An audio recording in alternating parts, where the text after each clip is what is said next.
Hello students, welcome back. मैं B are Chaudhary.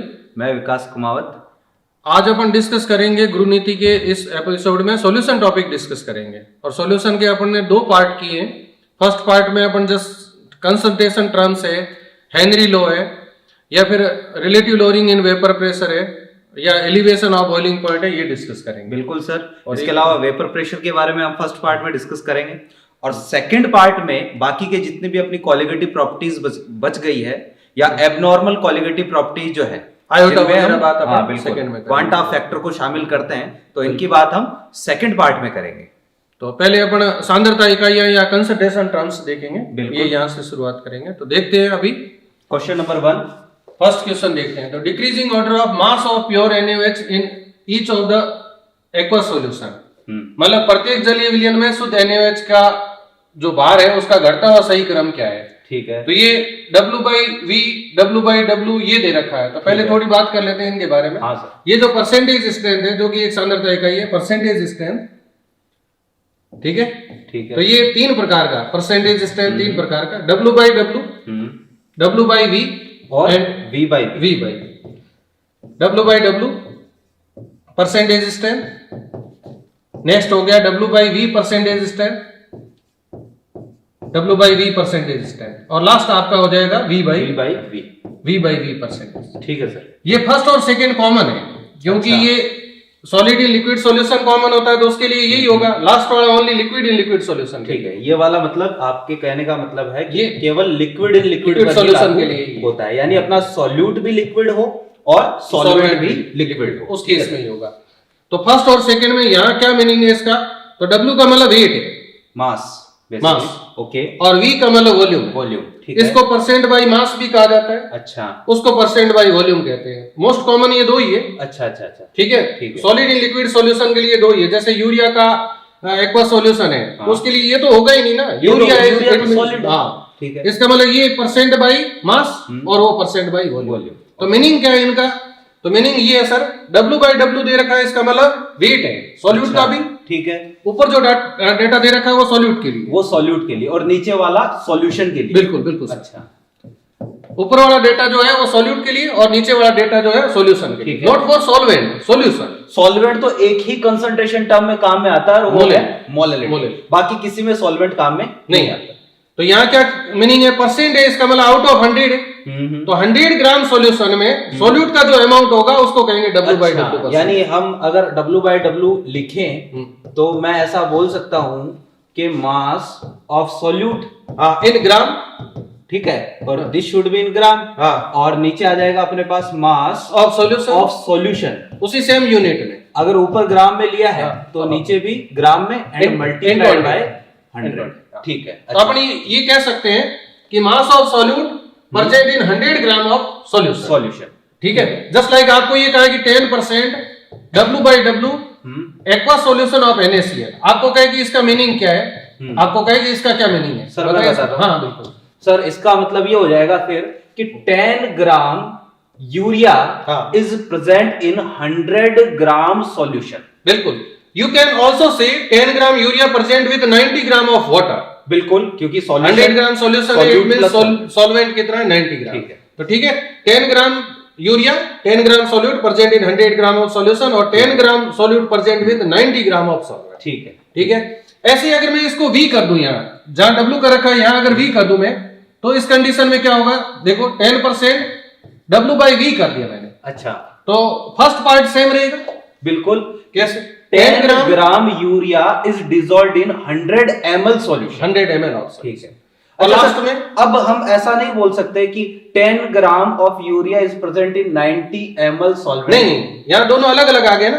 अच्छा, you can add, अगर वेट हो तो ऐड कर सकते हो, सब्ट्रैक्ट भी कर सकते हो, बट अगर एक वेट है एक वॉल्यूम है तो फिर नहीं आएगा ना। एक वेट है, दूसरा वॉल्यूम है। ठीक है ना, वहां दोनों मास थे, सॉल्यूट का भी सॉल्यूशन का भी। तो आपने सॉल्यूशन के मास में से सॉल्यूट के मास को माइनस कर दिया। अब यहाँ सॉल्यूट का तो मास है और सॉल्यूशन का वॉल्यूम है। तो इसका मतलब मेरे को पहले सॉल्वेंट का मास निकालने के लिए पहले इस वॉल्यूम को मास में बदलना पड़ेगा, डेंसिटी से। बिल्कुल। अच्छा, ठीक है। और लास्ट वाला जो है उसका मीनिंग ये हो गया कि volume of solute in ml present in 100 ml of solution. Just like अगर मैं ये कहूं 10% V by V है, 10% V by V aqua solution of ethanol. आपको कहे कि इसका क्या मीनिंग है? 10% V by V, इसका मतलब हो गया फिर 10 ml इथेनॉल हाँ is dissolved in 100 ml of solution, या अब बोल सकता हूं 90 ml ऑफ सॉल्वेंट। या अब कह सकते हो आप, क्योंकि दोनों यूनिट सेम, दोनों यूनिट सेम। ठीक है ठीक है ठीक है ठीक है, तो 10 ml ये मोर कॉमन नहीं है, more common first and second है, क्योंकि more common solution solid in liquid solution है, और सॉलिड इन लिक्विड सॉल्यूशन के लिए या तो फर्स्ट होगा या सेकेंड होगा। एक और बात है कि अब कई बार अगर ये लिखा भी नहीं जाता, ये जैसे आगे देते ही नहीं है W by W या W by V, ठीक है, जैसे आपको कह दिया कि calculate molarity of 3% aqua solution of urea, ये क्वेश्चन है। अब यहाँ परसेंटेज तो दे रखा है, बट आपको आगे दिया नहीं कि W by W है कि W by V है। V by V तो ऑब्वियसली नहीं हो सकता इसके लिए। ये तो नहीं हो सकता। क्यों? क्योंकि यूरिया जो है वो सॉलिड होता है, सॉलिड है, तो सॉलिड इन लिक्विड के लिए W by W या W by V होगा। बिल्कुल। ठीक है, तो अब इस कंडीशन में क्या ले, तो आपको क्या फाइंड आउट करना है? मोलरिटी फाइंड आउट करनी है। मोलरिटी, और मोलरिटी का फॉर्मूला क्या है? Given mass upon molar mass into weight of solute. ठीक है, weight of solute in gram upon में molecular weight of solute, molecular weight of solute, और यहाँ क्या आएगा? Volume of solution in litre, ये volume of solution in litre. तो आपको क्या चाहिए? एक तो वेट चाहिए, ठीक है, और एक वॉल्यूम चाहिए। बिल्कुल चाहिए, यानी कि फिर इसको W by V मान लेता हूं। हाँ, फिर W by V ही मानना पड़ेगा, otherwise you can't calculate molarity. Okay, अगर W by V नहीं लोगे तो आप मोलरिटी फाइंड आउट नहीं कर सकते। अच्छा, इसका मतलब आपको ये 3 लेना होगा। हाँ, ये मोलिकुलर वेट 60 है, जितना भी है, और यहाँ 0.1 ले लोगे। ये 0.1 कैसे? क्योंकि 100 ml है वॉल्यूम ऑफ सॉल्यूशन। अब इसी क्वेश्चन में, अगर इसी क्वेश्चन में मैं ये देता, calculate capital M of 3% aqua solution of urea if density of solution is, अच्छा, if density of solution is 1.2 gram per ml, ये दे रखा है। ओके, इसका मतलब अगर ये डेटा सफिशिएंट होता मोलरिटी के लिए, तो डेंसिटी की रिक्वायरमेंट नहीं होती, और डेंसिटी की रिक्वायरमेंट है, इसका मतलब वो डेटा सफिशिएंट नहीं है, सफिशिएंट नहीं है, इसका मतलब W by V नहीं। बिल्कुल, अब क्योंकि W by V होता तो सफिशिएंट ही था ना। हाँ, इसका मतलब इस केस में ये क्या है? W by W। ठीक है, ऐसी क्वेश्चन अगर स्मॉल m के लिए दिया था, अगर स्मॉल m के लिए दे दे और ये नहीं दे रखा, ठीक है, मोलिलिटी बतानी है, क्या फॉर्मूला होगा मोलिलिटी? बिल्कुल सर, मोलिलिटी का फॉर्मूला हम बोलते हैं मास ऑफ सॉल्यूट, ठीक है, हाँ, डिवाइड बाय मॉलिक्यूलर वेट, और नीचे आता है mass of solvent, mass of solvent, and this should be in KG. ये अपना केजी में होना चाहिए। आपको सॉल्यूट एंड सॉल्वेंट दोनों के मास की रिक्वायरमेंट, ठीक है, ठीक है, सॉल्यूट और सॉल्वेंट दोनों के मास की रिक्वायरमेंट है, ठीक है। इसका मतलब यहाँ अगर आपको और कोई डेटा तो दे नहीं रखा है, इसी डेटा से ही मोलिलिटी बतानी है, ठीक है। तो ये W by अगर V ले लोगे तो आपको मास के लिए डेंसिटी की रिक्वायरमेंट होगी, है नहीं है। इसका मतलब आपको W by W लेना ही होगा। बिल्कुल, फिर W by W इसको चूज करेंगे, यानी मैं ऐसा बोलूंगा इसमें कि 3 gram urea is dissolved in 100 gram solution, ठीक है, और तो या 97 ग्राम सॉल्वेंट। बिल्कुल, तो अब जैसे मोलिलिटी बतानी हो ना, तो ये ऐसे आ जाएगा, देखना सर, 360, ये 97 है, और इसको किलोग्राम में कन्वर्ट करने के लिए 1000 आ गया। अच्छा, ठीक है, मोलिलिटी आ गई। अब इसी क्वेश्चन में आगे अगर डेंसिटी दे रखी होती, अच्छा, इसका मतलब ये सफिशिएंट नहीं था, सफिशिएंट नहीं था, इसका मतलब W by W नहीं। बिल्कुल, W by V है, फिर उसको काम में लेना पड़ेगा। बिल्कुल, तो क्वेश्चन की डिमांड के अकॉर्डिंग अपन ओनली परसेंटेज स्ट्रेंथ को W by W या W by V लेंगे। ठीक है, क्यों हमने 4 केस डिस्कस कर लिए कि किस केस में W by W लेना है, किस केस में W by V लेना। कहने का मतलब है इस एक क्वेश्चन में पूरी कंसंट्रेशन टर्म को लपेटा गया है। हाँ, बिल्कुल बिल्कुल। अच्छा, ठीक है, और भी किसी क्वेश्चन में आएगा तो अपन और भी बात कर लेंगे इसमें। तो अभी इस क्वेश्चन को सॉल्व करते हैं। बिल्कुल, फर्स्ट दे रखा है 50 gram of 40% W by W NaOH। ठीक है, तो पहले तो इसका मीनिंग क्या हुआ? इसका मीनिंग सर मैं बताऊंगा। इसका मीनिंग होगा कि 40 ग्राम NaOH is dissolved in 100 gram of solution. आपको कहे कि 50 ग्राम सॉल्यूशन है, तो 50 ग्राम सॉल्यूशन में NaOH का अमाउंट क्या होगा? 100 ग्राम में 40 है। हाँ, तो 50 में जो है 20 हो जाएगा। ये 20 ग्राम NaOH। अच्छा, ठीक है ठीक है ठीक है। Amount of NaOH 20 gram in first case. ठीक है, ओके। अब देखोगे सेकेंड, देखोगे वॉल्यूम दे रखा है आपको सॉल्यूशन का 50 ml है, आप 50% W/V NaOH। W/V मैं लिखता हूं सर, मैंने तो इसका मतलब हो जाएगा कि 50 ग्राम NaOH is dissolved in 100 ml of solution. 100 ml में 50 ग्राम है, देन 50 ml में क्या होगा, आधा हो जाएगा, ये तो 25 हो गया। बिल्कुल, सेकेंड केस में NaOH का वेट आ गया 25 ग्राम, ठीक है। फिर नेक्स्ट बात करते हैं थर्ड केस की। 50 gram of 15 molar NaOH, 15 molar NaOH, इसका मीनिंग ये हुआ कि 15 मोल NaOH डिसॉल्व्ड इन 1 लीटर सॉल्यूशन। तो आप वेट बता दो, ठीक है, कि वेट कितना है, मल्टीप्लाइड बाय 40 कर देते हैं। बिल्कुल, अपन ये कह सकते हैं कि 50 मोलर दे रखा, 15 मोलर, 15 मोलर, मोलरिटी 15, तो ये हो गया आपका wait of NaOH, wait of NaOH, ठीक है। और यहां पर ये है मोलिकुलर वेट, ये 40, ये वॉल्यूम ऑफ सॉल्यूशन, ठीक है, इन लीटर, ये फॉर्मूला, बिल्कुल ठीक है।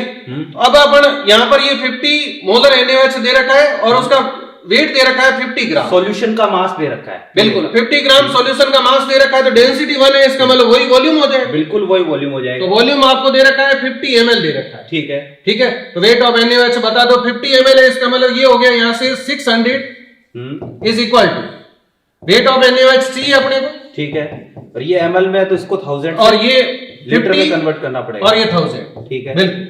तो ये कैंसिल हो गया अपने पास, ये 20 आ गया, ठीक है, 20 और ये 600, यानी वेट ऑफ NaOH कितना, 30, ठीक है। अच्छा, यानी कि 50 ग्राम 15 मोलर NaOH है, इसमें एक्चुअल NaOH का मास तो कितना है, 30 ग्राम ही, 30 ग्राम है, बिल्कुल। अच्छा, ठीक है। 50 ग्राम सॉल्यूशन में 50 ग्राम अगर सॉल्यूशन है, उस केस में जो सॉल्यूट का अमाउंट है वो 30 ग्राम, अच्छा अच्छा, ठीक है, ठीक है, इस सॉल्यूशन में। ओके, तो ये 50 मोलर सॉल्यूशन था, तो मोलरिटी 50 रख दी, और अपने को पता है मोलरिटी इक्वल होती है number of moles in 1 litre of solution, ठीक है, number of moles in 1 litre of solution, और नंबर ऑफ मोल्स को रिप्लेस किया तो वेट बाई मोलिकुलर वेट, और यहाँ वॉल्यूम ऑफ सॉल्यूशन, ओके, ठीक है। तो यहां से अपन ने वेट बताया, तो अपने वॉल्यूम आ रहा है, लेकिन इसने मास दिया है, अच्छा, तो मास दिया तो डेंसिटी दे दी ना, हाँ। अगर ये 1 ग्राम पर ml नहीं होती तो उसी के अकॉर्डिंग हम इसको बिल्कुल वॉल्यूम, ये D is equal to M/V, तो V is equal to M/D, तो M/D तो जो मास होगा वही वॉल्यूम आ गया, ओके सर, ओके, ठीक है। तो ये 30 ग्राम आ गया। अब यहां से ऑर्डर बताना सर, तो सर डिक्रीजिंग ऑर्डर बता, साफ अपन को दिख रहा है, डिक्रीजिंग ऑर्डर अगर लिखना है तो सबसे ज्यादा मास तो हो गया थर्ड में, फिर हो जाएगा सेकंड में, और फिर हो जाएगा फर्स्ट में, यानी option number second is correct, ठीक है सर।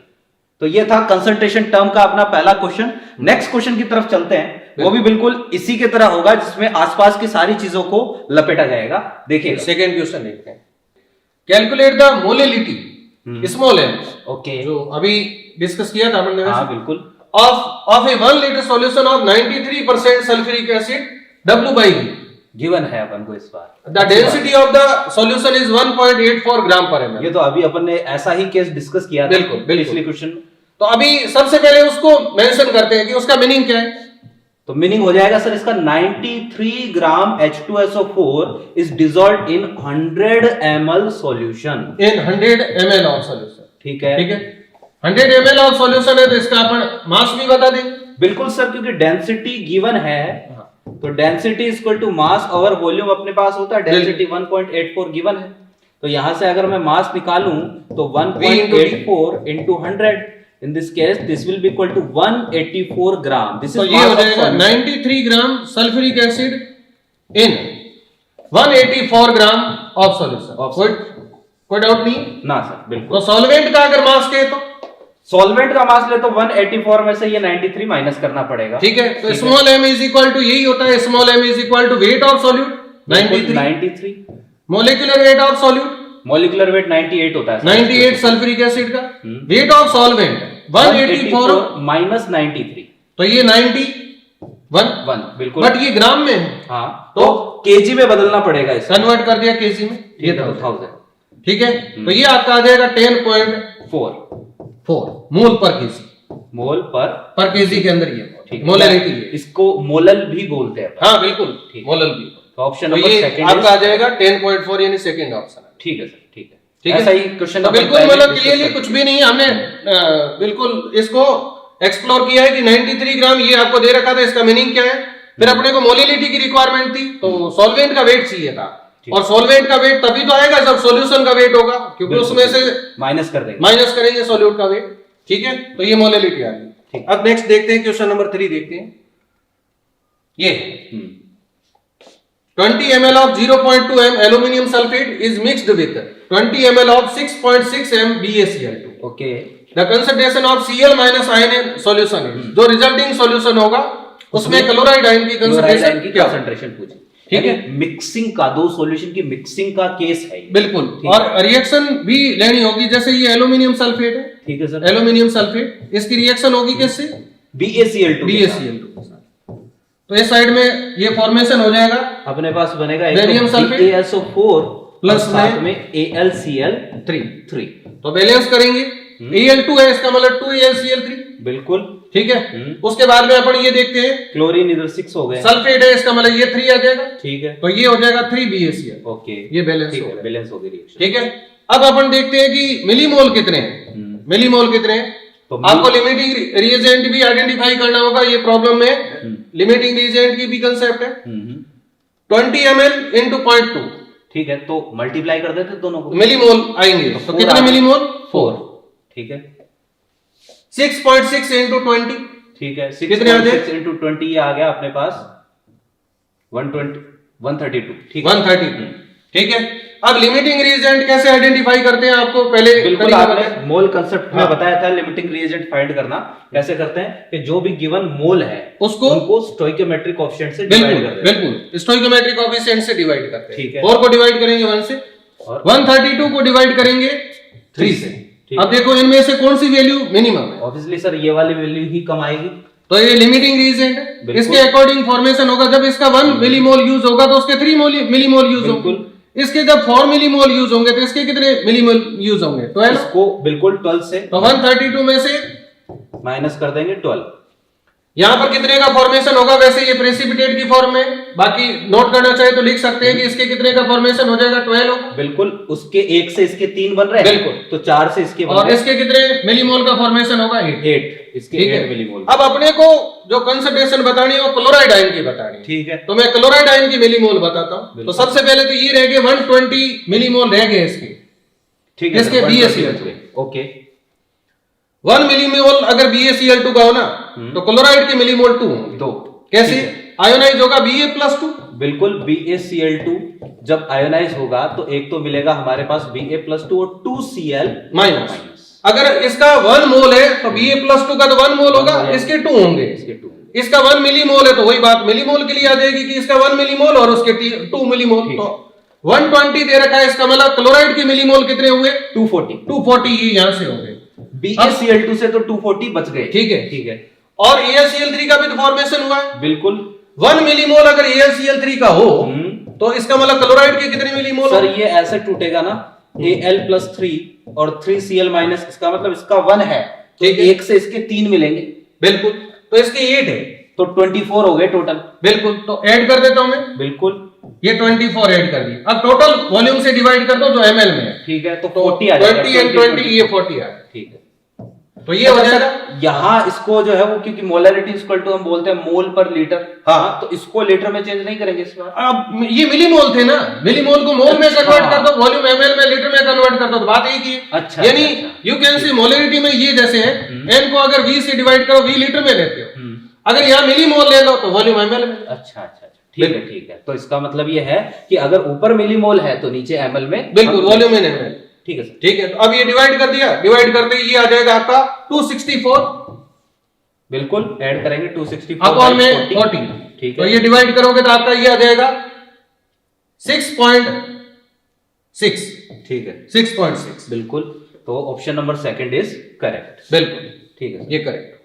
तो सर एक छोटी सी मेरा छोटा सा डाउट है, हाँ। एक फॉर्मूला हमने पढ़ा था, m is equal to m1v1 plus m2v2 by v1 plus v2। Sir ये फॉर्मूला हम कब अप्लाई करें?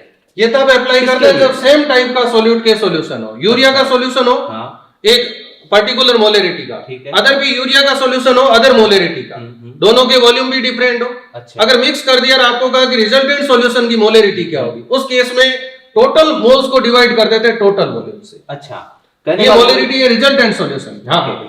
कहने का मतलब ये है कि दोनों सॉल्यूशन अगर एक ही सॉल्यूट के और एक ही सॉल्वेंट में हो, बिल्कुल, तो उनको मिक्स करेंगे तब ये लगाएंगे। हाँ। इस तरह से अगर रिएक्शन हो जाए तो हाँ, उस केस में ये अप्लाई नहीं कर सकते। ये या तो ये रिएक्शन ये कंप्लीटली डिफरेंट केस है। बिल्कुल, अच्छा, ठीक है, ठीक है। मोलरिटी मिक्सिंग की कंसेप्ट ही नहीं है। जैसे यहाँ अगर कहें ना ये एक NaOH का सॉल्यूशन है, हाँ। मान लो ये NaOH का, और ये सेकेंड अदर एक सॉल्यूशन हो गया, अदर किसी भी जैसे यूरिया का हो गया, आपको कहे कि इनको मिक्स कर दिया है, ठीक है, तो उस केस में रिजल्टेंट सॉल्यूशन की कंसेप्ट तो होगी ही नहीं। अच्छा। लेकिन आपको ये कहा जा सकता है कि मिक्स करने के बाद में यूरिया की मोलरिटी क्या होगी। ऑब्वियसली यूरिया की भी डिक्रीज होगी, NaOH की भी डिक्रीज होगी। ठीक है, वॉल्यूम इंक्रीज होगा, वॉल्यूम इंक्रीज क्योंकि एडिटिव होता है वॉल्यूम। और अगर ये यूरिया का ये भी यूरिया का सॉल्यूशन है, दोनों ही यूरिया के हैं, तो आप ये फॉर्मूला अप्लाई करें। तो ये फॉर्मूला अप्लाई। ओके सर, अब मेरा डाउट क्लियर हो गया है। नेक्स्ट क्वेश्चन की तरफ चलते हैं। क्वेश्चन नंबर 4 देखते हैं। In which mode of expression the concentration of solution remains independent of temperature. Temperature पर डिपेंड नहीं कर रही हो, कौन सी कंसंट्रेशन टर्म टेम्परेचर इंडिपेंडेंट है, ये बताना आपको। ठीक है, तो टेम्परेचर पर डिपेंड करता है वॉल्यूम। अच्छा, V डायरेक्टली प्रोपोर्शनल होता है T का। अच्छा, मतलब अगर टेम्परेचर इंक्रीज करोगे ना, एक सॉल्यूशन के लिए टेम्परेचर इंक्रीज करोगे तो उसके वॉल्यूम पर इफेक्ट पड़ेगा, एक्सपेंशन होगा, उसका वॉल्यूम इंक्रीज होगा ही। ठीक है, तो जिस भी कंसंट्रेशन, हाँ बिल्कुल, जिस भी कंसंट्रेशन टर्म में वॉल्यूम आ रहा है ना, वो टेम्परेचर डिपेंडेंट होगा। बिल्कुल, ठीक है। तो अपन देख लेते हैं। सबसे पहले मोलरिटी दे रखा है, तो molarity is equal to N/V होता है। बिल्कुल, वॉल्यूम आ रहा है इसमें, तो वॉल्यूम आ रहा है, क्या इफेक्ट पड़ेगा? अगर आपको कहे कि टेम्परेचर इंक्रीज होगा तो मोलरिटी पर क्या इफेक्ट पड़ेगा? डिक्रीज होगी। ठीक है, नॉर्मेलिटी ग्राम इक्विवेलेंट्स अपॉन में वॉल्यूम होता है। ठीक है, volume of solution in litre. तो यहाँ पर ये भी जो है वो अगर टेम्परेचर इंक्रीज करेंगे तो ये भी डिक्रीज होगी। फॉर्मेलिटी है, तो फॉर्मेलिटी मोलरिटी है, उसके लिए जो डिसोसिएट या एसोसिएट हो रहे हो। जस्ट लाइक ये देखो, एसिटिक एसिड का सॉल्यूशन है बेंजीन के अंदर। अच्छा, एसिटिक एसिड बेंजीन के अंदर डाइमर का फॉर्मेशन करता है। अच्छा, ठीक है। इसके लिए अगर फॉर्मेलिटी बतानी हो, फॉर्मेलिटी, तो ये आएगा weight of acetic acid upon में यहाँ पर फॉर्मूला वेट आएगा जो कि 120। फॉर्मूला वेट किसको बोलेंगे? फॉर्मूला वेट का मतलब जो फॉर्मूला है, जैसे ये एसिटिक एसिड इस फॉर्म में नहीं रहेगा, बेंजीन के अंदर इस फॉर्म में रहेगा, डाइमर की फॉर्म में, इस कंप्लीट फॉर्म का मोलिकुलर वेट की तरह, इस फॉर्म का मोलिकुलर वेट। अच्छा, तो ये फॉर्म का मोलिकुलर वेट मतलब ये डाइमर हो गया, ये डाइमर हो गया। एक का 60 होता है तो मोलिकुलर वेट एसिटिक एसिड का 60 होता है, तो फॉर्मूला वेट यहाँ होगा 120। अच्छा, अगर ये बोलता मान लो कोई कंपाउंड है वो ट्राइमर बना लेता तो मोलिकुलर वेट इनटू 3 हो जाता। बिल्कुल बिल्कुल। अच्छा, इस केस में अगर ये बेंजीन के अंदर डाइमर की जगह ट्राइमर में रहता तो फॉर्मूला वेट 180। तो क्या मोलरिटी और फॉर्मेलिटी में केवल इतना ही डिफरेंस है? ये डिफरेंस है, जहां मोलिकुलर वेट आता है वहां फॉर्मूला वेट आता है। अच्छा। और ये ओनली डिफाइन की जाती है in case of association and dissociation. अच्छा, जो मॉलिक्यूल डिसोशिएट हो जाते हैं उनके केस में भी उनके केस में भी वही बात। बिल्कुल ठीक है। लास्ट मोलरिटी है, तो मोलरिटी अभी आपने डिफाइन किया। तो मोलरिटी तो अभी हमने देखा N/W kg है ना, wait of solvent in case. अपना W सॉल्वेंट का ज्यादा बेटर है कि सॉल्वेंट लिखे, wait of solvent in kilogram. Okay, तो यहाँ सॉल्वेंट का वेट आ रहा है और वेट इंडिपेंडेंट है मास। बिल्कुल, वेट इंडिपेंडेंट है टेम्परेचर के। बिल्कुल, तो इसमें कोई भी वॉल्यूम की टर्म नहीं आ रही, इसका मतलब ये। तो आपको ये ध्यान रखना, जैसे इसके अलावा मोल फ्रैक्शन है, मोल फ्रैक्शन ये भी टेम्परेचर इंडिपेंडेंट है। फिर तो सर W/W, बिल्कुल, W/W परसेंटेज स्ट्रेंथ जो है ये भी टेम्परेचर इंडिपेंडेंट। अच्छा, तो ये molarity, mole fraction and W/W percentage strength. Other जो है वो टेम्परेचर डिपेंडेंट। ठीक है सर, ठीक है। नेक्स्ट क्वेश्चन की तरफ चलते हैं। क्वेश्चन नंबर 5 देखते हैं अपन। For different cases, the correct statement about Henry's law constant, Henry's constant KH is, Henry स्थिरांक से संबंधित निम्न में से कौन सा कथन विभिन्न गैसों के लिए सत्य है? तो हेनरी का जो नियम होता है, सिंपली से पहले अगर डिफाइन किया गया तो वो तो ये था कि एक पर्टिकुलर टेम्परेचर पर solubility of a gas is directly proportional to pressure of that gas. Pressure of उस गैस का प्रेशर, बिल्कुल, m directly proportional to p। तो यहां से m इज इक्वल टू ये आ गया KHP। अच्छा, ठीक है, ये सिंगल गैस के लिए था। ठीक है, ओके। फिर डाल्टन ने कहा कि जनरली ऐसा होता है कि सिंगल गैस जो है वो कांटेक्ट में नहीं आती लिक्विड के, गैसियस मिक्सर कांटेक्ट में आता है। तो उस केस में कैसे बताओगे? तो ये कहा गया कि उस पर्टिकुलर गैस की जो मोल फ्रैक्शन है ना लिक्विड के अंदर, XE, लिक्विड में मोल फ्रैक्शन, लिक्विड में मोल फ्रैक्शन, वो उस गैस के पार्शियल प्रेशर के डायरेक्टली प्रोपोर्शनल। ठीक है, XE पार्शियल प्रेशर ज्यादा होगा तो मोल फ्रैक्शन बढ़ेगी, यानी उसकी लिक्विड के अंदर मोल फ्रैक्शन इंक्रीज होगी, और लिक्विड के अंदर किसी गैस की मोल फ्रैक्शन इंक्रीज होने का मतलब उसके मोल इंक्रीज होंगे। बिल्कुल। और मोल इंक्रीज होंगे मतलब सॉल्युबिलिटी। increase। तो सॉल्युबिलिटी को इनडायरेक्टली मोल फ्रैक्शन के टर्म्स में रिप्रेजेंट किया गया। अच्छा, ठीक है। ये मोल फ्रैक्शन गैसियस स्टेट में नहीं है। Mole fraction of gas in liquid is directly proportional to partial pressure. अब यहां से अगर डायरेक्टली प्रोपोर्शनल टू का साइन हटाएंगे तो ये आएगा x is equal to k dash p, और k डैश हेनरी कांस्टेंट का इनवर्स होता है, तो यहां से x इज इक्वल टू ये आएगा p by Henry constant, kh Henry constant. यहां x क्या है? Mole fraction of gas in liquid. In liquid. तो अगर इसको आगे नोट करना हो ना तो अपन ऐसे लिख सकते हैं x is equal to ne upon ne plus NB. अगर अदर गैस ऑफ बी तो अपन ये कह देंगे एनबी प्लस में एन लिक्विड। ओके, ये जितनी भी गैस है वो सारी यहाँ पर एन टोटल हो जाएगा बेसिकली। हाँ, ये एन टोटल। ओके, ठीक है। एन टोटल में अब जैसे 2 गैसेज है तो N A plus N B plus N liquid. ये पी ए क्या है? Partial pressure of A. ये कैसे बताते सर? पार्शियल प्रेशर डॉल्टन ने ये कहा था कि हमारे पास बेसिकली क्या होता है, किसी भी गैस का पार्शियल प्रेशर अगर हमें निकालना है तो उसकी mole fraction into total pressure, ये जो है प्रोडक्ट, ये पार्शियल प्रेशर के इक्वल होता है। बिल्कुल। ये डॉल्टन का पार्शियल प्रेशर लॉ है जो हमने गैस स्टेट में भी इसके बारे में, ये जो यहाँ मोल फ्रैक्शन है ना, हाँ, ये गैसियस मिक्सर की मोल फ्रैक्शन, ये गैस में है और ये वाला लिक्विड में, ये लिक्विड में। तो इससे कंफ्यूज मत होना, ये इनडायरेक्टली सॉल्युबिलिटी है। अच्छा, सॉल्युबिलिटी को आपने रिलेट किया है और सॉल्युबिलिटी पार्शियल प्रेशर के डायरेक्टली प्रोपोर्शनल। ठीक है, ठीक है। अब ये जो हेनरी कांस्टेंट होता है ना, ये टेम्परेचर डिपेंडेंट है, टेम्परेचर पर डिपेंड, और टेम्परेचर इंक्रीज करोगे तो ये इंक्रीज होगा। अच्छा, वैसे ये सारे कांस्टेंट ही टेम्परेचर के साथ इंक्रीज होते हैं। ठीक है। ओनली इक्विलिब्रियम कांस्टेंट है ना, हाँ, ये टेम्परेचर के साथ इंक्रीज भी हो सकता है, डिक्रीज भी हो सकता है। वो डिपेंड करता है रिएक्शन अपनी एक्सो है कि एंडो है। हाँ, एंडोथर्मिक है तो इंक्रीज होगा, एक्सोथर्मिक है तो डिक्रीज होगा। बाकी सारे कांस्टेंट ऑलमोस्ट क्या होते हैं? इंक्रीज होते हैं टेम्परेचर। ठीक है। हेनरी कांस्टेंट भी टेम्परेचर के साथ इंक्रीज होगा। अच्छा, तो ये इंक्रीज होगा तो फिर तो ये डिक्रीज होगा। बिल्कुल डिक्रीज होगा at a given pressure if Henry constant increases और temperature increases then the solubility decreases। अच्छा, ठीक है, ठीक है। अब अपन इस पे आते हैं, अपन ने बात कर ली है ये यहाँ से डायरेक्टली सिंगल गैस हो तो अपन बता सकते हैं कि solubility directly proportional to P. 1 atm पर सॉल्युबिलिटी 0.1 है तो 2 atm पर सॉल्युबिलिटी 0.2 होगी। ठीक है, मतलब प्रेशर के ही मल्टीपल में सॉल्युबिलिटी चेंज होगी। बिल्कुल, ठीक है। और अब ये बता दिया मिक्सर ऑफ गैसेस के लिए। ठीक है, ये लेटेस्ट है क्योंकि मोस्टली जैसे अपना एटमॉस्फेयर देख लो, सिंगल गैस नहीं है वहां। ठीक है, मिक्सर ऑफ गैसेस, बहुत सारी गैसेस है। तो जब भी लिक्विड के कांटेक्ट में आएगी तो सिंगल गैस नहीं आ रही है ना, हाँ, मिक्सर आ रहा है, तो ये ज्यादा करेक्ट होगा या यूं कहीं ज्यादा कॉमन होगा इसके कंपैरिजन में। ठीक है। अब अपन क्वेश्चन पे आते हैं, देखते हैं। Higher the value of KH at a given pressure, higher is the solubility of the gas. तो अभी बताइए, ये तो गलत है, ये इनकरेक्ट है। Lower is the solubility of the gas, KH जितना ज्यादा होगा सॉल्युबिलिटी कम होगा। ठीक है sir. Higher the value of KH at a given pressure, lower is the solubility of the gas. ये सही है, यस करेक्ट। ठीक है। KH is not a function of nature of gas. Obviously KH दोनों पर ही डिपेंड करता है, एक तो नेचर ऑफ गैस और टेम्परेचर। ठीक है, बिल्कुल। तो ये करेक्ट है या इनकरेक्ट? ये वाला जो है गलत हो गया ना, नहीं करता है। ये अगर ये लिखा होता function of nature of gas तब तो करेक्ट था, नोट लिखा है इसका मतलब ये इनकरेक्ट। ठीक है। KH value for all gases is same at a given pressure. तो नहीं है ना, KH value for all gases is same. Same कैसे होगी? अगर ये सेम होती तो फिर तो ये हो जाता ना, करेक्ट हो जाता। गैस अलग हो गई तो नेचर तो चेंज हो गई। बिल्कुल, नेचर चेंज होगी तो KH चेंज होगा। बिल्कुल, तो इसका मतलब ये भी गलत, ये सेकंड करेक्ट। ओके।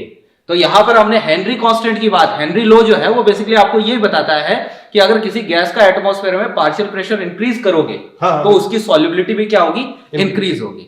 तो नेक्स्ट क्वेश्चन की तरफ चलते हैं, शायद वो भी हेनरी लॉ से रिलेटेड है। बिल्कुल बिल्कुल। तो अपने वो जो अप्लाई करना है, अब आपको जो अभी फॉर्मूला बताया था वो अप्लाई करना। देख लेते हैं, क्वेश्चन पढ़ते पहले। Henry's law constant for the solubility of N2 gas in water at 298 kelvin is ये। ठीक है, ये हेनरी लॉ कांस्टेंट यानी KH की वैल्यू है। The mole fraction of N2 in air is 0.8। ठीक है। The number of moles of N2 from air dissolved in 10 moles of water at 298 kelvin at 5 atmospheric pressure. ठीक है। तो सबसे पहले अपन फॉर्मूला नोट करेंगे। बिल्कुल। XN2 किसके इक्वल होगा? XN2 PN2 bye KH, Henry constant. ठीक है। ठीक है। अब ये PN2 बताना है, तो PN2 बताने के लिए क्या करेंगे? ये पार्शियल प्रेशर है, एयर में नाइट्रोजन का पार्शियल प्रेशर। बिल्कुल, जिसका टोटल प्रेशर है 5 atm, ठीक है। और एयर के अंदर मोल फ्रैक्शन है 0.8, 0.8, तो ये 4 आ गया। कैसे? बिल्कुल, क्योंकि हमने अभी देखा था Pn2 = P total into X air में मोल फ्रैक्शन जो है, बिल्कुल, ये 4 आ गया। ओके। अब हेनरी कांस्टेंट आपको दे रखा है 1 × 10⁵ यूनिट वो सेम है, ये भी एटीएम है, ये भी एटीएम है, कैंसिल आउट हो। x n2 को लिखेंगे तो ये आएगा n2 के मोल, ठीक है, अपॉन में n2 के मोल प्लस वाटर के मोल आएंगे, टोटल मोल। बट वाटर के मोल्स के कंपैरिजन में नाइट्रोजन के मोल्स काफी कम है, तो आप क्या कर सकते हो, जैसे ये अपॉन में ये n प्लस में n वाटर है, वाटर के कंपैरिजन में कोई भी गैस होती उस गैस के जो डिसॉल्व्ड मोल है वो सॉल्वेंट के मोल्स के कंपैरिजन में नेग्लेक्ट कर सकते हो। आप इधर देखो, देखिए ये वैल्यू कितनी आ रही है, 4 × 10⁻⁵ बहुत कम आ रही है। इसका मतलब इसके कंपैरिजन में ये वैल्यू बहुत ज्यादा है, इसका मतलब सॉल्वेंट के मोल काफी ज्यादा है इसके कंपैरिजन में, तो मैं यहाँ ओनली वाटर ही लिख रहा हूँ 10। अच्छा, क्या किया मैंने? बिल्कुल, आपने क्या कर दिया, जो नाइट्रोजन के डिसॉल्व्ड मोल है उसको नेग्लिजिबल ले लिया है। हाँ, यहाँ तो ओनली थी, यहाँ तो नेग्लेक्ट कर नहीं सकते, लेकिन वाटर के मोल्स के कंपैरिजन में उसको ऐड करने का कोई मतलब नहीं था, इतने कम है वो। ठीक है, जस्ट लाइक अगर आप समुद्र में 1 लोटा पानी ऐड करो या रिमूव करो तो पीछे वो समुद्र ही तो रहेगा, बिल्कुल, उस पर कोई उसके वॉल्यूम पर फर्क नहीं पड़ेगा। इसका मतलब ये है कि ये 0.004 ऐसे कुछ है। अच्छे से 1 लाख में आपने 1 को ऐड किया है, 1 लाख में अगर 1 को ऐड किया है तो 1 लाख 1 को 1 लाख को, ठीक है, ठीक है, तो जस्ट लाइक दिस। ओके, तो अब ये n2 बताना था, ठीक है, और n2 बताना था 10 से मल्टीप्लाई कर, तो ये कैंसिल हो गया, यानी 4 आंसर आ गया 4 4 × 10⁻⁴। ये क्वेश्चन आया हुआ एग्जाम में भी आया हुआ, आईआईटी के एग्जाम में आया हुआ था पहले। अच्छा, ठीक है, अच्छा क्वेश्चन था, हेनरी लॉ से रिलेटेड था। नेक्स्ट क्वेश्चन की तरफ चलते हैं। बिल्कुल बिल्कुल, देखते हैं नेक्स्ट क्वेश्चन, देखते हैं। Molar solubility of helium, nitrogen and oxygen are floated against partial pressure of gas at constant temperature, ठीक है। Henry's constant for these gases will lie in following sequence solubility. तो देखते हैं, एक साइड में solubility है, एक साइड में पार्शियल प्रेशर है, ठीक है। नोट करिए, अभी अपन ने पहले देखा भी था। तो सर अभी आपने मेरे को बताया था कि सॉल्युबिलिटी इज इक्वल टू होता है partial pressure of gas divide by Henry constant KH, बिल्कुल, ठीक है। तो यहां से अगर मैं इसको ऐसे लिख दूं कि 1/KH × P, तो ये अपना क्या हो जाएगा, कर्व का स्लोप हो जाएगा। बिल्कुल बिल्कुल, तो स्लोप और KH में रिलेशन इनवर्स का आ गया। बिल्कुल बिल्कुल, तो यानी स्लोप ज्यादा होगा तो KH क्या होगा, कम होगा, कम हो जाएगा, और स्लोप इक्वल होता है tan थीटा, बिल्कुल, ठीक है। तो ये मिनिमम आएगा, ये जो स्लोप मिनिमम आएगा वो हीलियम के लिए आएगा, इसका मतलब हेनरी कांस्टेंट हीलियम के लिए मैक्सिमम सबसे ज्यादा है, ठीक, सबसे ज्यादा हीलियम के लिए, फिर नाइट्रोजन के लिए, फिर ऑक्सीजन। तो ये ऑप्शन जो है सेकंड करेक्ट, ठीक है। तो ये भी हेनरी लॉ का ही क्वेश्चन था, बिल्कुल बिल्कुल, ठीक है। अगर इसमें ऐसे कहते किसी गैस के लिए सॉल्युबिलिटी M और P में अगर ग्राफ प्लॉट करते, ओनली वन गैस के लिए अगर कहें कि सॉल्युबिलिटी और P में किस टाइप का ग्राफ आता, उस केस में जो स्लोप होता वो हेनरी कांस्टेंट के इक्वल होता। कैसे सर, थोड़ा सा इसको ये अपन ने अभी जस्ट बताया था, M directly proportional to P बताया था फॉर, अच्छा, फॉर ए गैस, तो डायरेक्टली प्रोपोर्शनल टू का साइन हटाओगे तो ये आ जाएगा, ये इस तरह से। अच्छा, मतलब पुराने हेनरी लॉ के अकॉर्डिंग बिल्कुल बता, या for a single gas, not a mixture of gas, single gas के लिए, सिंगल गैस के लिए, तो ये M और P में ये ग्राफ आता है, और इसकी स्लोप किसके इक्वल होती है, हेनरी कांस्टेंट के इक्वल, ठीक है। तो इसका मतलब पार्शियल प्रेशर की कांसेप्ट ही नहीं है, वो टोटल प्रेशर है, ठीक है। अच्छा, और ये पार्शियल प्रेशर और सॉल्युबिलिटी है फॉर मिक्सचर ऑफ गैसेस, ठीक है। तो इसका मतलब यहां से तो एक और अच्छा क्वेश्चन बन सकता है बाद में, अगर टोटल प्रेशर और M के बीच में दे तो। हाँ हाँ बिल्कुल, ठीक है। मतलब ये है कि ध्यान रखना है अपन को इस चीज का कि भाई ग्राफ किस किस के बीच में दिया हुआ है, सॉल्युबिलिटी और पार्शियल प्रेशर का है या मोलेलिटी और टोटल प्रेशर का। मतलब मोलेलिटी मतलब वो सॉल्युबिलिटी है, amount of gas in unit volume, इसका मतलब सॉल्युबिलिटी एंड टोटल प्रेशर में फॉर ए सिंगल गैस, और ये फॉर मिक्सचर ऑफ गैसेस। तो इस केस में तो हम ये बोलेंगे कि जो स्लोप है वो KH के इनवर्सली प्रोपोर्शनल होगा, और उस केस में डायरेक्टली प्रोपोर्शनल होगा, ठीक है सर, ठीक है। नेक्स्ट क्वेश्चन देखते हैं, बिल्कुल। क्वेश्चन नंबर 8 है, at higher altitudes water boils at temperature less than 100 degree Celsius, because ऐसा क्यों होता है, या यूं कहे कि कुकिंग में हाइट पर कुकिंग में ज्यादा टाइम क्यों लगता है, जैसे आपको 100 ग्राम राइस है, उसके कुकिंग में यहाँ 20 मिनट्स लग रहे हैं, ठीक है। तो हाइट पर अगर जाओगे, हायर एल्टीट्यूड पर जाओगे तो मोर देन 20 मिनट्स, मतलब अपन जैसे मान लो शिमला मनाली उस तरफ चले जाए, हायर एल्टीट्यूड का मतलब ये नहीं है कि आप डबल स्टोरी बिल्डिंग पर चले गए, उससे कोई इतना इफेक्ट, काफी हाइट पर जाओगे, काफी ज्यादा हाइट पर जाएगा, तो हाइट पर जाते हैं तो क्या इफेक्ट पड़ेगा, जैसे जैसे हाइट पर जाओगे तो P डिक्रीज होगा, प्रेशर कम होगा, प्रेशर डिक्रीज होगा, ठीक है। और प्रेशर डिक्रीज होने के साथ में ये जो बॉइलिंग पॉइंट है ये डिक्रीज होगा, किसी भी लिक्विड का बॉइलिंग पॉइंट की डेफिनेशन। अच्छा सर, एक चीज ये अपन ऐसे बॉइलिंग पॉइंट की डेफिनेशन से इसको समझते हैं इधर कि वाटर के लिए अगर बात करें कि बॉइलिंग पॉइंट क्या क्या मीनिंग है बॉइलिंग पॉइंट का सर, जैसे हाँ, मैंने तो जो है वो अक्सर ये किसी से पूछते हैं तो वो ये बोलता है कि वो टेम्परेचर जब बॉईल होता है जैसे 100 पर बॉईल नहीं नहीं, ये एलकेजी यूकेजी की डेफिनेशन है ये। अच्छा। मतलब ये डेफिनेशन साइंटिफिक डेफिनेशन नहीं है, वो डेफिनेशन ये है कि the temperature at which the vapour pressure of liquid is equal to atmospheric pressure, external pressure के इक्वल हो जाए, is known as boiling point of that. ठीक है। तो जैसे वाटर के केस में आप ये कहा कि 27 डिग्री सेल्सियस पर वाटर है, ठीक है, इसके लिए एक पर्टिकुलर वेपर प्रेशर है, जैसे ये 0.1 एटीएम ले लिया, ठीक है, ठीक है, 27 डिग्री सेल्सियस वाटर ले रखा है और इसका वेपर प्रेशर है 0.1 एटीएम, ठीक है। अपने को इसका वेपर प्रेशर इंक्रीज करके एक्सटर्नल प्रेशर के इक्वल करना है जो कि ग्राउंड लेवल पर होता है 1 एटीएम, ठीक है। आपको इसका वेपर प्रेशर 0.1 से इंक्रीज करके 1 एटीएम करना है, और एक प्योर लिक्विड का वेपर प्रेशर ओनली टेम्परेचर पर ही डिपेंड करता है। अच्छा, ठीक है। टेम्परेचर इंक्रीज करोगे ये इंक्रीज होगा। तो जैसे ही अपन जो है वो क्या करेंगे, 27 1 एटीएम करेंगे, 1 एटीएम करते ही ये बॉईल होने लग जाएगा। बिल्कुल, जो 1 एटीएम इसका बॉइलिंग पॉइंट होगा, बॉईल होना स्टार्ट, ग्राउंड लेवल की बात करें। वाटर के केस में ये देखा जाता है, फिर इसको गर्म करेंगे तो गर्म करते करते करते करते जैसे ही 100 पर आए तो वेपर प्रेशर 1 एटीएम हो जाता है, 1 एटीएम के इक्वल हो जाता है। अच्छा, तो ये आपने जैसे 27 से 37 47 करोगे, जैसे ही 100 करोगे ना, 100 करते ही वेपर प्रेशर कितना हो जाएगा इंक्रीज होकर के 1 एटीएम हो जाएगा, जो कि इक्वल है किसके, एक्सटर्नल प्रेशर। अच्छा, तो ये बॉईल होना स्टार्ट कर देगा। बिल्कुल, ठीक। इसके बाद में और टेम्परेचर इंक्रीज नहीं होगा इसका। यानी अगर ग्राउंड लेवल पर कुकिंग अगर कहें, इसका मतलब 100 डिग्री सेल्सियस पर कुकिंग हो रही है। अच्छा, तो अगर मैं मान लो एक्सटर्नल प्रेशर जो है ये कम कर दूं, मान लो मैंने 0.5 एटीएम कर दिया, तो क्या वो तो आपको क्या करना, अब आपको 0.1 से उस लिक्विड के जो लिक्विड का वेपर प्रेशर है 0.1 से 0.5 ही करना, आपको 0.5 करना है, इसका मतलब जल्दी हो जाएगा, मतलब कम टेम्परेचर पर बॉईल होने लग जाएगा। बिल्कुल। अच्छा, यानी किसी भी लिक्विड का उबलना एक्सटर्नल प्रेशर पर डिपेंड करता है। किसी भी लिक्विड का बॉइलिंग पॉइंट एक्सटर्नल प्रेशर पर डिपेंड करता है। अच्छा, अगर ये ज्यादा हो, जैसे external pressure more than 1 ATM हो, तो 100 पर भी बॉईल नहीं होगा। अच्छा, मतलब ये मान लो मैं 3 एटीएम कर दूं तो 100 पर भी वाटर जो है वो वाटर लिक्विड स्टेट में ही रहेगा, बॉईल नहीं होगा।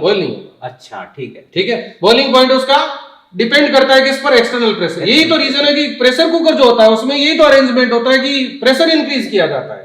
ढक्कन लगा दिया, अंदर प्रेशर इंक्रीज हो गया। हाँ बिल्कुल, ठीक है। तो जो प्रेशर इंक्रीज हो गया, इसका मतलब अगर मतलब कुकिंग में टाइम रिड्यूस हो जाता है, डिक्रीज हो जाता है। रीजन ये है कि जो बॉइलिंग पॉइंट है वो इंक्रीज हुआ है। तो इससे अगर आप एक 100 ग्राम अगर राइस कुकिंग है वो कर रहे हो 120 डिग्री सेल्सियस पर, तो ऑब्वियसली 100 डिग्री से कम टाइम लगेगा। फिर टेम्परेचर वो तो वाटर 120 पर जो है वो अब वो लिक्विड स्टेट में रहेगा, और जो है वो ज्यादा इसको हीट मिलेगी, फूड को बिल्कुल ज्यादा हीट मिलेगी तो जल्दी कुक होगा। अच्छा, तो ये कंसेप्ट है कि अगर आप एक्सटर्नल प्रेशर को, सिंपल सी कंसेप्ट यहाँ आपके सामने है, कोई दिक्कत नहीं है, आप आराम से समझ सकते हैं कि अगर ये 1 की जगह 0.9 होता तो आपको 0.1 से इंक्रीज करके 0.9 तक ही ले जाना है। बिल्कुल बिल्कुल, और 0.9 तक ले जाना है, इसका मतलब 100 से पहले ही हो जाएगा। ठीक है, 100 से पहले बॉइलिंग पॉइंट डिक्रीज होगा। ठीक है, तो यही कहा है कि लेस देन 100 डिग्री सेल्सियस क्यों होता है, ये कहा है, तो इसका रीजन बताना आप। ऊपर जैसे जैसे जाते हैं प्रेशर डिक्रीज होता है। ठीक है, तो एटमॉस्फेयर। और यही क्वेश्चन अगर ऐसे पूछा जाता है कि प्रेशर कुकर में कुकिंग में टाइम डिक्रीज हो जाता है, इसका क्या रीजन है, तो प्रेशर वहां बढ़ जाता है, इंक्रीज हो जाता है, वहां ये होता है। तो अब यहाँ ये atmospheric pressure is low at higher altitude. ठीक है सर, ये answer. Okay sir, next question की तरफ चलते हैं। क्वेश्चन नंबर 9 देखते हैं। If liquids A and B form an ideal solution, तो ये लिक्विड इन लिक्विड सॉल्यूशन की प्रॉब्लम है, जिसमें अपन राउल्ट लॉ वगैरह भी डिस्कस करते हैं। ठीक है, आपको कहा है कि ए और बी आइडियल सॉल्यूशन का अगर फॉर्मेशन करें, तो आइडियल सॉल्यूशन के लिए बता देते हैं। फर्स्ट बात तो ये कि राउल्ट लॉ को फॉलो करेंगे। Okay, at every range of concentration, मतलब किसी भी कंपोजिशन में ऐड करोगे ना, जैसे आपने लिक्विड ए का 1 मोल लिया, बी के 3 मोल लो, चाहे बी के 4 मोल लो, चाहे इसके 2 और 4 मिक्स करो, चाहे 5 और 5 मिक्स करो, किसी भी कंपोजिशन में मिक्स करोगे ना, राउल्ट लॉ हमेशा फॉलो होगा। ठीक है सर। और राउल्ट लॉ फॉलो होगा, इसका मतलब ये है कि कंपोनेंट ए का जो वेपर प्रेशर है वो इक्वल होगा P नोट AX से। ठीक है सर, एक छोटा सा डाउट। हाँ बिल्कुल, ये नोट कर लेता हूँ। हाँ। ये P भी इसके इक्वल होगा, और वेपर प्रेशर ऑफ सॉल्यूशन जो इक्वल होगा ये इन दोनों के टोटल के इक्वल होगा। ये है राउल्ट लॉ। ठीक है, अगर आइडियल सॉल्यूशन का फॉर्मेशन करेगा तो किसी भी कंसंट्रेशन रेंज में उसका वेपर प्रेशर ऑफ सॉल्यूशन आप यहां से फाइंड आउट कर सकते ठीक है ठीक है हैं। ठीक है, अच्छा आप क्या बता रहे थे? सर, मैं थोड़ा सा वेपर प्रेशर को समझना चाहता हूँ। हाँ, वेपर प्रेशर मीन्स क्या, देखो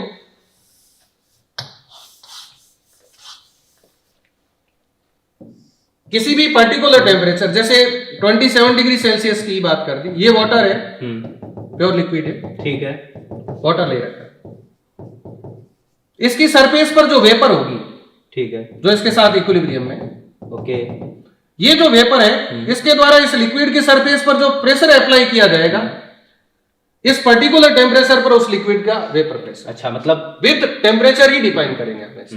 हाँ, कुछ भी नहीं है, vapour applied by pressure, pressure applied by vapour at a particular state at a particular temperature. Is अच्छा, known. ये वेपर प्रेशर होता है, यानी क्या वेपर प्रेशर, हर लिक्विड का कुछ वेपर प्रेशर होगा? बिल्कुल, लिक्विड की नेचर पर डिपेंड करेगा। हाँ, डिफरेंट लिक्विड के लिए डिफरेंट आएगा, ठीक है।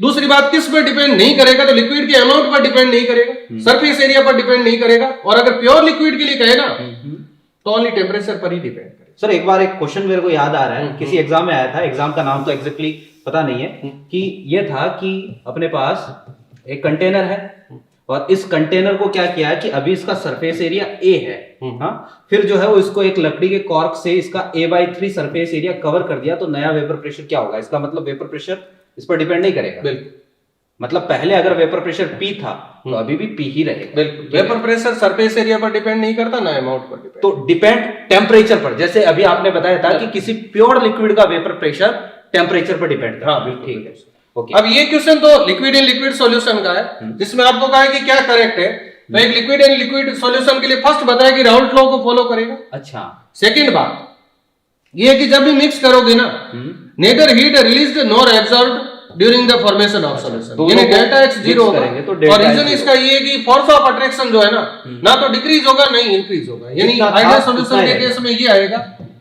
FAB जो है ना, force of attraction between solute and solvent, ये इक्वल रहेगा FE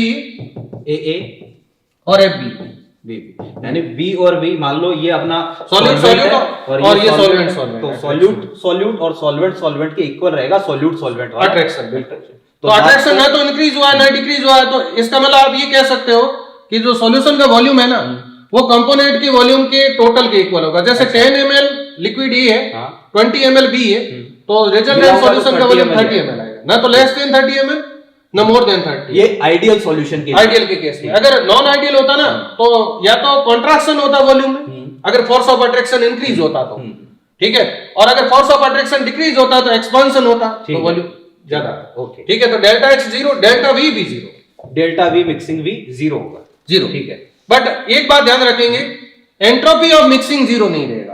इसका रीजन ये है कि एक लिक्विड में दूसरा लिक्विड अगर मिक्स करोगे तो पहले जो सिमेट्री थी लिक्विड की सारे की, जैसे बेंजीन में टोलुइन को मिक्स किया, ठीक है, आइडियल सॉल्यूशन का फॉर्मेशन होता है, बट बेंजीन के सारे मॉलिक्यूल आइडेंटिकल है, वैसे ही टोलुइन के सारे मॉलिक्यूल आइडेंटिकल है, ठीक है, but the size of molecule of toluene होगा, टोलुइन का ज्यादा होगा, अलग होगा। तो यहां जैसे मिक्स करोगे सिमेट्री जो है ना वो डिस्टर्ब हो रही है, सिमेट्री डिस्टर्ब हो रही है, इसका मतलब एंट्रोपी में हम बोलते हैं कि जो अपने पास रैंडमनेस होती है वो इंक्रीज हो जाएगी। बिल्कुल बिल्कुल, एक लिक्विड में अगर लिक्विड को मिक्स करो, आइडियल का फॉर्मेशन करे, नॉन आइडियल का फॉर्मेशन करे, एंट्रोपी हमेशा इंक्रीज। तो इसका मतलब डेल्टा एस मिक्सिंग तो पॉजिटिव आ जाएगा किसी भी सॉल्यूशन के लिए, चाहे आइडियल हो चाहे नॉन आइडियल हो, किसी भी सॉल्यूशन के लिए। अच्छा, तो ये हमेशा पॉजिटिव रहता है, ठीक है।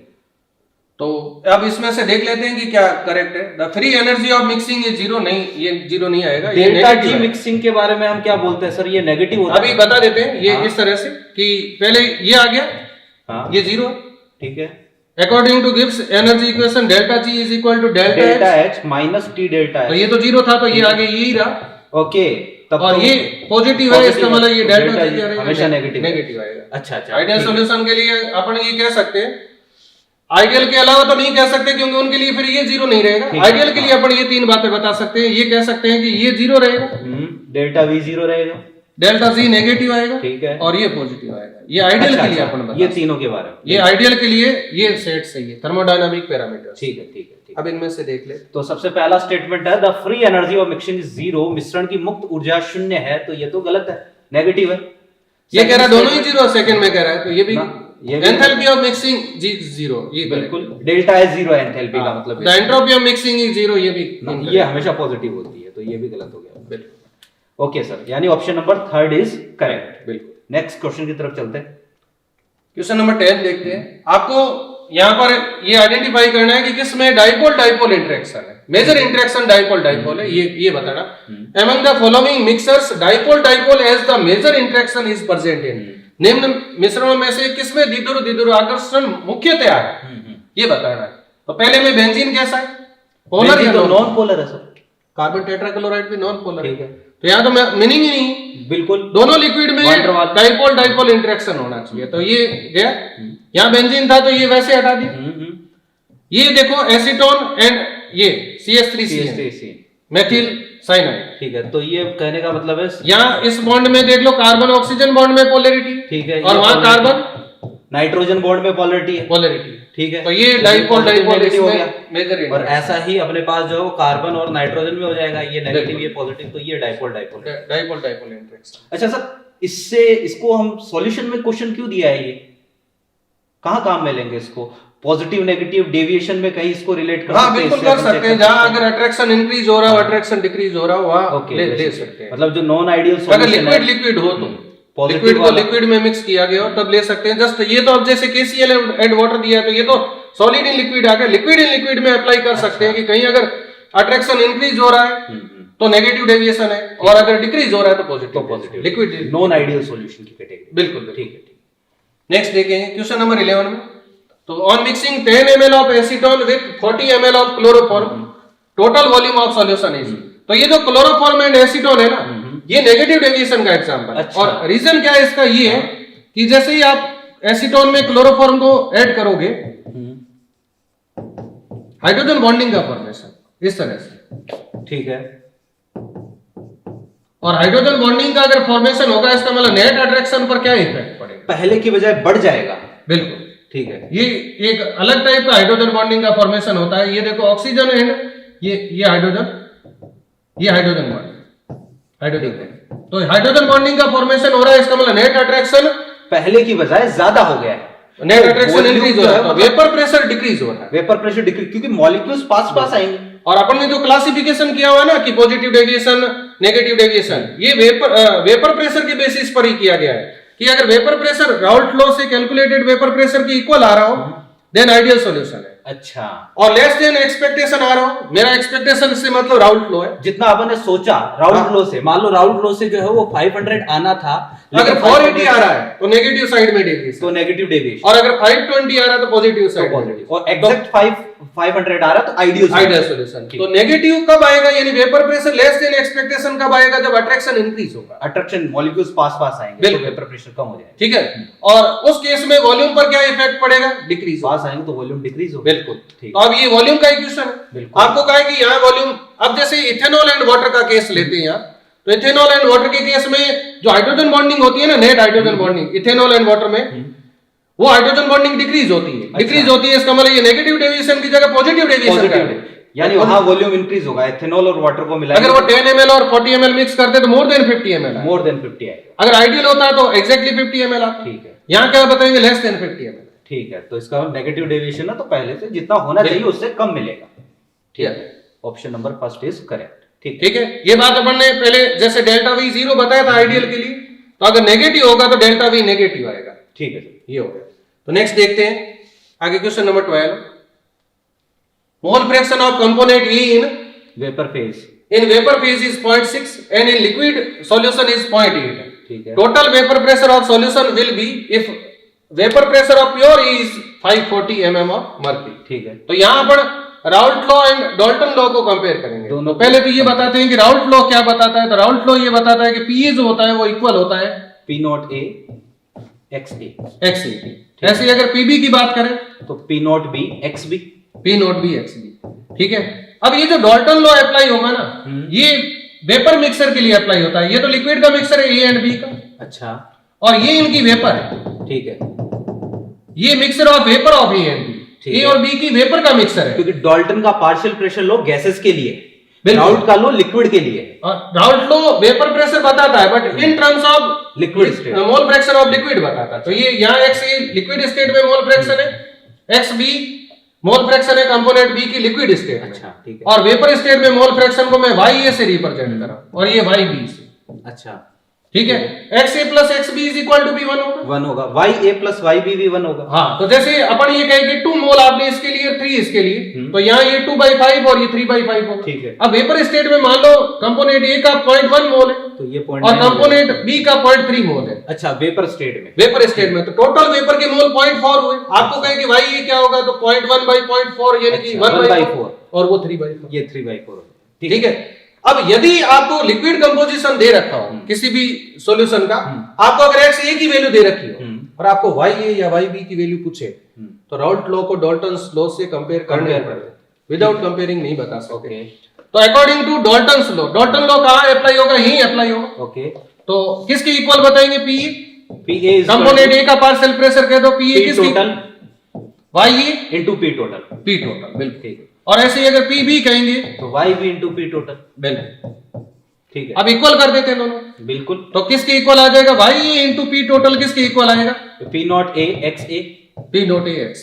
ऐसे ही अगर उसको कहें तो यहां से क्या आ जाएगा, Y B into P total is equal to P not B X B, ठीक है सर, ठीक है। ओके, अब अपने को क्या दिया है यहाँ पर देखो, कंपोनेंट जो ए है उसकी वेपर स्टेट में मोल फ्रैक्शन यानी वाई ए दे रखा है 0.6 और एक्स ए दे रखा है 0.8, और ऐसे ही आपको पी नॉट ए दे रखा है, पी नॉट ए का मतलब कंपोनेंट ए का प्योर स्टेट में वेपर प्रेशर, ठीक है। पीए जो है कंपोनेंट ए का वेपर प्रेशर ही होता है, बट वो तब होता है जब उसके साथ अदर लिक्विड भी हो, ठीक है। ओनली ए हो तब पी नॉट ए। तो ये फॉर्मूला अप्लाई कर देते हैं, okay, P not A X Y A into PT. आपको पीटी बताना है, टोटल प्रेशर बताना है, तो पीटी बताया, तो पीटी किसके इक्वल हो गया, PT naught A, P not A कितना, P not A 540 into x A 0.8, ठीक है, ये 0.6, तो ये 4/3 हो गया, ठीक है। ये हो जाएगा आपके, इसको जब सॉल्व करेंगे 180 इंटू 4 यानी 720 आ जाएगा, ठीक है, 720 mm बिल्कुल। टोटल वेपर प्रेशर अपने पास इतना होगा, ये ठीक है सर। नेक्स्ट क्वेश्चन देखते हैं, question number 30। Vapour pressure of 1 molar aqueous solution of non volatile solute at 100 degree Celsius will be. आपको 1 मोलर एक्वस सॉल्यूशन का वेपर प्रेशर बताना है 100 डिग्री सेल्सियस पर, जिसमें नॉन वोलेटाइल सॉल्यूट है, बिल्कुल।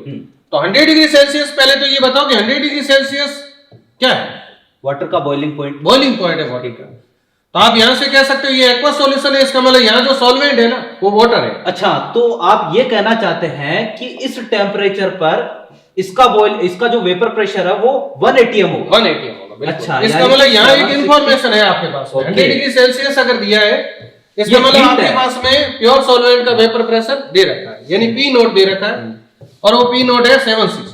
अच्छा, ठीक है, एक हिंट दे रखा अपन को 100 के नाम, बिल्कुल ठीक है। अब आपको वेपर प्रेशर बताना है सॉल्यूशन का, ठीक तो है। अपने को पता है कि delta P by P nought जो होता है relative lowering in vapour pressure, जो कि फर्स्ट कोलिगेटिव प्रॉपर्टी, वो इक्वल होती है X mole fraction of solute की, बिल्कुल ठीक है। डेल्टा पी अपॉन में P nought is equal to X. अब यहां से आप क्या कर सकते हो, एक्स बता सकते हो अगर आपको मोलेलिटी दे रखी हो तो, क्योंकि मोलेलिटी और एक्स में ये रिलेशन होता है, molality is equal to X upon में 1 माइनस एक्स।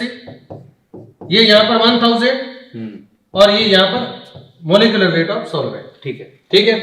आपके पास में यहाँ पर मोलेलिटी है 1, ठीक है, मोलेलिटी 1 है, तो वहां से एक्स ये बता देंगे, और एक्स आपका ये आ जाएगा 18 अपॉन में 1080, ठीक है, ठीक है। तो ये डेल्टा पी को कैसे नोट कर सकते हैं, P note minus P solution delta P upon में पी नोट, ठीक है, इक्वल आएगा किसकी, एक्स जिसकी वैल्यू अपन ने कितनी बताई 18/1080, ठीक है। तो यहां से ये 760 रख दो, ये वेपर प्रेशर ऑफ सॉल्यूशन बता दो 746 के अराउंड, ठीक है। और भी तरीका सर ऐसे भी बता सकते हैं अपन, ये जो फॉर्मूला है ना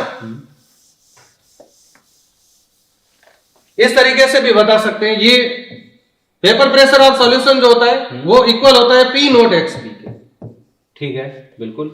vapour pressure of solution P nought X B, P not B X B, हाँ, पी नोट बी है वो, यहाँ इस फॉर्मूले में P nought B in solvent का तो जीरो हो गया ना, क्योंकि नॉन वॉलेटाइल सॉल्यूट जब भी होगा तो पी नोट ए तो रहेगा ही नहीं ना। बिल्कुल, P not A X A plus P not B X B, ये राउंड लो होता है, तो ये जीरो हो गया। बिल्कुल, ये जीरो हो गया, तो ये इसके इक्वल। ओके, तो ये ऑब्वियसली पी नोट बी है। बिल्कुल, तो पी नोट बी है, तो ये अपने पास में है 760। ठीक है, आपको सॉल्वेंट का मोल फ्रैक्शन बताना है। ठीक है, तो आपको कहा कि 1 मोल ऑफ सॉल्यूशन है, इसका मीनिंग क्या हुआ? इसका मीनिंग हो गया 1 mole of solute is dissolved in 1 KG of solvent, यानी 1000 ग्राम वाटर आ गया अपने पास। बिल्कुल, ठीक है। तो आप सॉल्वेंट की आपको अगर मोल फ्रैक्शन चाहिए तो ये 1000/18, ठीक है, और डिवाइड बाय टोटल मोल, तो 1000/18 प्लस 1 1 मोल सॉल्यूट। तो यहां से भी आप बता सकते। हाँ बिल्कुल, ठीक है।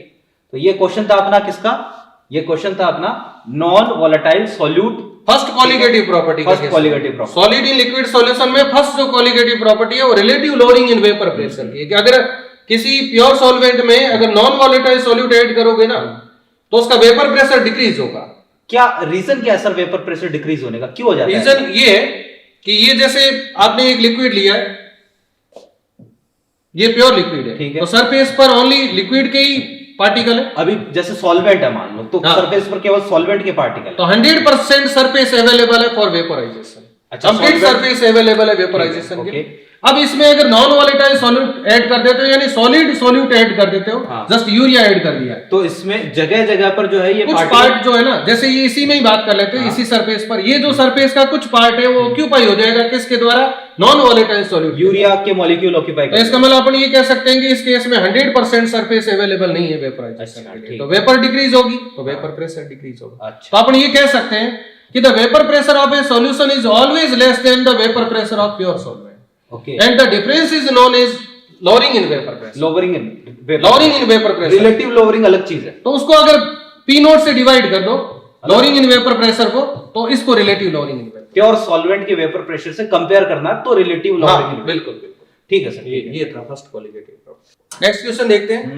Vapour pressure of pure benzene and toluene are 800 and 400 mm of mercury respectively at 88 degree Celsius. ठीक है, the boiling point of ideal mixture of benzene and toluene is 88 degree Celsius. Boiling point दे रखा है, इसका मतलब, इसका meaning ये हुआ कि पहले 760 mm of mercury है, 88 पर जो है वो सॉल्यूशन का वेपर प्रेशर 760 है। बिल्कुल, ऐसा बोलना चाहते हैं। ठीक है, mole fraction of benzene and toluene in mixture will be respectively.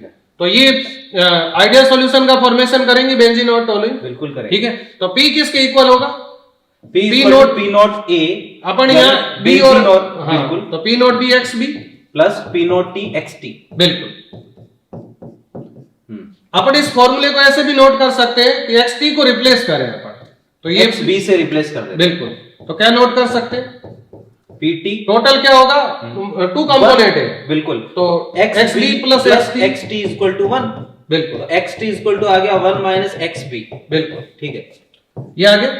अब यहां से ये जो आएगा फॉर्मूला, ये आएगा P naught B X B, ठीक है, प्लस में ये P naught T minus P naught T x B. अब इनमें से एक्स बी कॉमन है, बिल्कुल, एक्स बी कॉमन है, तो ये फॉर्मूला आ गया P naught B minus P naught T x B, plus में plus P naught T।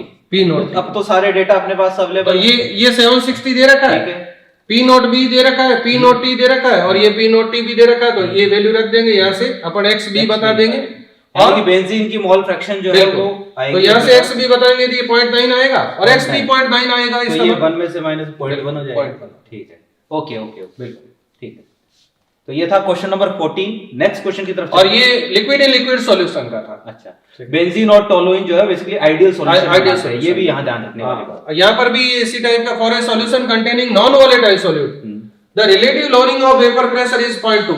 RLV यानी delta P by P naught जो है वो 0.2 है। अच्छा, if the solution contains 5 moles in all, यानी टोटल मोल जो है सॉल्यूशन के वो 5 है, ठीक है, which of the following are true, कौन सा करेक्ट है? तो ये delta P by P naught equal होता है XA की, बिल्कुल, मोल फ्रैक्शन ऑफ सॉल्यूट की। ठीक है, तो आपके पास में यहाँ से XA की वैल्यू आई है कितनी? 0.2। ठीक है, XA किसके इक्वल होगा? NA upon N total. ठीक है, तो यहाँ से अपन ये कह सकते हैं कि अगर N टोटल 5 है, NA कितना हो गया? तो NA आ गया 1, NA बना। ठीक है, और ये अगर 1 है तो NB कितना होगा? अगर 2 ही कंपोनेंट है तो 0.8 हो जाएगा। ओके, ये 1 है तो 4.8, 4 बिल्कुल 5 दे रखा है तो ये हो जाएगा 1 माइनस कर देंगे तो 4 आ जाएगा। ठीक है सर, ठीक है। तो अब ये बात होगी, इनमें से अपने को करेक्ट स्टेटमेंट सेलेक्ट करने हैं। ठीक है, फर्स्ट देखते हैं मोल fraction of solute in the solution is 0.2। तो ये जो RLV होता है ना, ये XE ही होता है। तो सॉल्यूट RLV दे रखा है, इसका मतलब ये 0.2 है, बिल्कुल सही है। Number of moles of solute in the solution is 0.2, नहीं गलत है, मोल्स 0.2 नहीं है। हाँ, सॉल्यूट के मोल अगर कहे तो 1 है, तो सॉल्यूट के मोल तो 1 है, मोल फ्रैक्शन है 0.2। ओके, तो ये मोल तो टोटल मोल 5 दे रखे हैं, तो सॉल्यूट के मोल क्या होंगे 1 और सॉल्वेंट के होंगे 4, तभी मोल फ्रैक्शन आ जाएगी 1/5 इन इक्वल। तो ये करेक्ट हो गया। फिर आगे number of moles of solvent in the solution is 4, बिल्कुल। तो ये दोनों करेक्ट है, फर्स्ट एंड थर्ड। किस में आ रहा है? फोर्थ ऑप्शन भी कुछ बोल रखा है, mole fraction of solvent is 0.2। तो जब मोल फ्रैक्शन 0.2 कैसे होगा? सॉल्यूट का मोल फ्रैक्शन 0.2 है तो 0.8 होगा। बिल्कुल है। तो इसका मतलब ये है कि first and First and third is correct, यानी Right. Option number third is correct. ठीक, नेक्स्ट देखते हैं question number 16। The vapour pressure of A solution of a non volatile solute be in a solvent is 95% of the vapour pressure of the solvent at the same temperature, means 5% decrease हुआ है solution का vapour pressure. If the molecular weight of the solvent is 0.3 times the molecular weight of solute, the weight ratio of the solute and solvent are. तो ये formula अपना होता है delta P by P naught is equal to X. ठीक है, और एक और फॉर्मूला है, वो ये डेल्टा P अपॉन में P सॉल्यूशन, ठीक है, is equal to Na by NB। ये दोनों फॉर्मूले सेम है।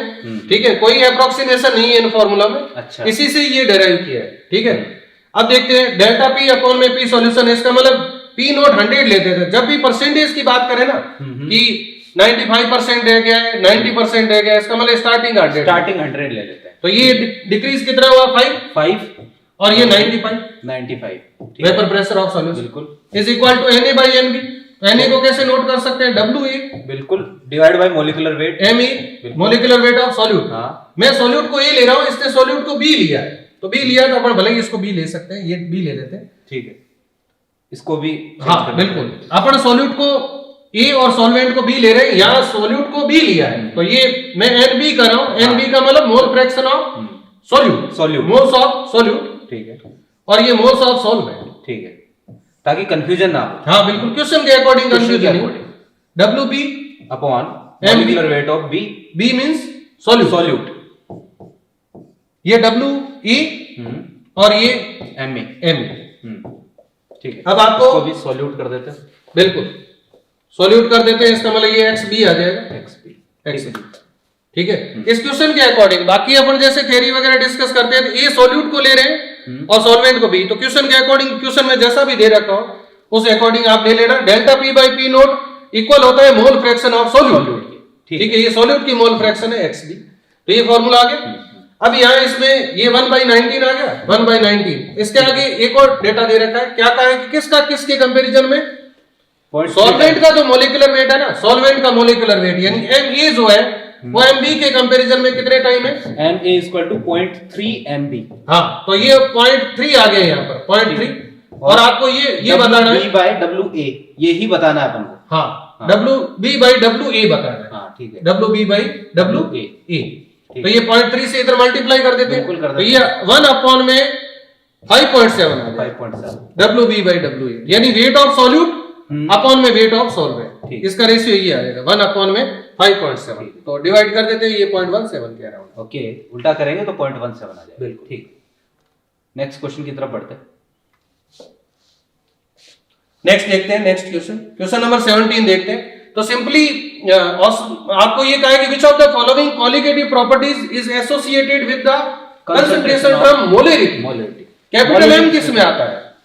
तो देखना, अदर जो कॉलिगेटिव प्रॉपर्टी है ना, जस्ट लाइक अगर फर्स्ट कहे कि delta P by P note lowering in vapour pressure mole fraction of solute, ये XA की इक्वल होती है, तो XA को रिलेट किया जा सकता है मोलरिटी से। लेकिन डायरेक्टली तो इक्वल नहीं है, डायरेक्टली इक्वल तो नहीं है, लेकिन अगर कहे कि इसमें कौन सा इन्वॉल्व है तो मोलरिटी इन्वॉल्व। और अगर डेल्टा TB की बात करें तो इसमें तो डायरेक्टली मोलरिटी आ रही है। बिल्कुल, इसमें तो इनटू Kb ठीक है, और अगर आयोटा की बात करें तो यहाँ आयोटा आ जाए। डेल्टा TF की अगर बात करें तो delta TF is equal to B iota into M into KF। ठीक है, और यदि पाई की बात करो तो pi is equal to iota CRT।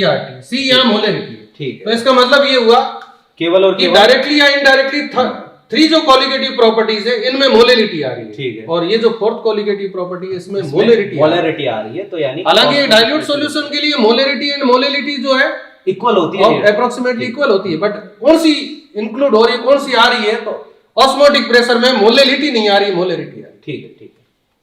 तो ये डायरेक्टली वैसे रहा। क्वेश्चन नंबर 18 देखते हैं। Calculate the vapour pressure lowering caused by addition of 50 gram sucrose to 500 gram of water if the vapor pressure of pure water at 25 degree Celsius is 23.8 mm of mercury। तो पहले ये formula अपन काम में ले चुके हैं, बिल्कुल काफी बार काम में ले तो चुके हैं। Delta P by P naught is equal to XE, mole fraction of solute, या फिर आप ये फॉर्मूला ऐसे भी नोट कर सकते हैं, डेल्टा P अपॉन में वेपर प्रेशर ऑफ सॉल्यूशन। आपको सॉल्यूशन का नहीं दिया है, सॉल्यूशन का नहीं दिया है, सॉल्वेंट का दिया, तो ये फर्स्ट फॉर्मूला यूज कर सकते हैं, इसी को काम में लेंगे। Delta P by P naught is equal to XA। Delta P बताना आपको, तो delta P is equal to क्या आ जाएगा, P नॉट इंटू एक्स है, P naught into x. P naught दे रखा है, एक्स ए निकालना है, XA फाइंड आउट करना, तो XA कैसे आ जाएगा, खुद के मोल अपॉन सबके मोल, बिल्कुल, तो यानी वाटर के मोल अपॉन में 342 आ जाएगा, बिल्कुल, और अपॉन में 50 NH2 500 by 18, बिल्कुल, ठीक है।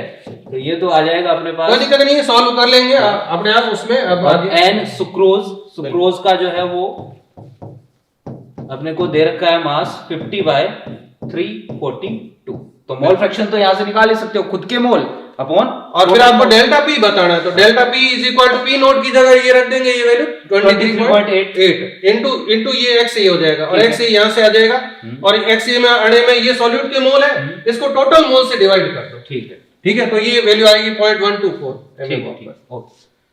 नेक्स्ट देखेंगे, क्वेश्चन नंबर 19 देखते हैं।